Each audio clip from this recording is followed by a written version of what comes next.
ഓരോ മഴക്കാലം എത്തുമ്പോഴും പുറം ലോകവുമായി ബന്ധം വിച്ഛേദിക്കപ്പെടുന്ന ഒരു ഗ്രാമം.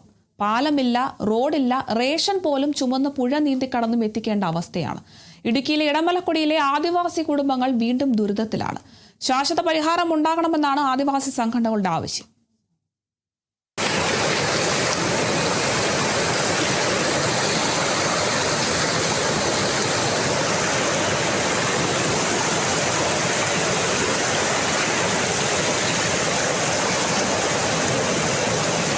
ശക്തമായ മഴയെ തുടർന്ന് വീണ്ടും ഒറ്റപ്പെട്ടിരിക്കുകയാണ് ഇടമലക്കുടി.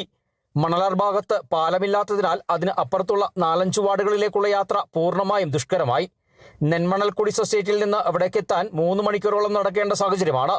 റേഷൻ ഉൾപ്പെടെയുള്ള അവശ്യ സാധനങ്ങൾ പോലും കൃത്യമായി എത്തിക്കാൻ കഴിയുന്നില്ലെന്നാണ് നാട്ടുകാരുടെ പരാതി. പുഴ നീന്തി കടന്നാണ് സാധനങ്ങൾ എത്തിക്കുന്നത്. മഴയിൽ ഭക്ഷ്യസാധനങ്ങൾ നനഞ്ഞു നശിക്കുന്നതും പതിവായി മാറിയിട്ടുണ്ട്. ഇവിടുത്തെ ഈ റേഷനരിയൊക്കെ കൊണ്ടുവരുന്നത് ഇവിടത്താണ്, പെരുങ്ങടവുകുറിച്ചാടി പാലത്തിലാണ്. ഈ മൂരടിക്കുടിക്ക് പോകുന്ന വഴിയും കൂടെയാണ്. ഇവിടുത്തെ സർക്കാരുമായിട്ട് ഒരു പാലത്തിൻ്റെ ആവശ്യമുണ്ട് എന്ന് ഭയങ്കര തോന്നുന്നു. ഇവിടെ ഒരു അവസ്ഥയാണ്.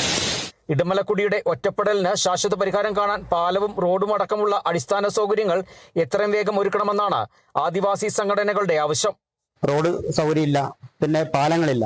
മണലയാറ് പാലമില്ലാത്ത അതിൻ്റെ അപ്പുറത്തേക്ക് 4-5 വാർഡ് ഒറ്റപ്പെട്ടു പോയി. അതുപോലെ തന്നെ നെന്മണൽക്കുടി സൊസൈറ്റി കുടിയിൽ നിന്ന് 3 മണിക്കൂർ നടന്നു വേണം ഈ പാവങ്ങളെത്താൻ. അരി റേഷനൊന്നും ഇല്ലാതെ വലയുകയാണ് അവിടെ ജനങ്ങൾ. പുഴ നീന്തി കടന്നാണ് പോകുന്നത്. അരിയൊക്കെ നനഞ്ഞ് കഷ്ടപ്പെട്ട് നെന്മണൽക്കുടി ഒറ്റപ്പെട്ടു. അതിനൊരു ശാശ്വത പരിഹാരം എത്രയും പെട്ടെന്ന് കണ്ടെത്തണമെന്നാണ് ഞങ്ങളുടെ തീരുമാനം. ഓരോ മഴക്കാലത്തും ആവർത്തിക്കുന്ന ദുരിതത്തിന് താൽക്കാലിക നടപടികളില്ല. ശാശ്വത പരിഹാരമാണ് സർക്കാർ ഉറപ്പാക്കേണ്ടതെന്നാണ് ആദിവാസി സംഘടനകളുടെ ആവശ്യം.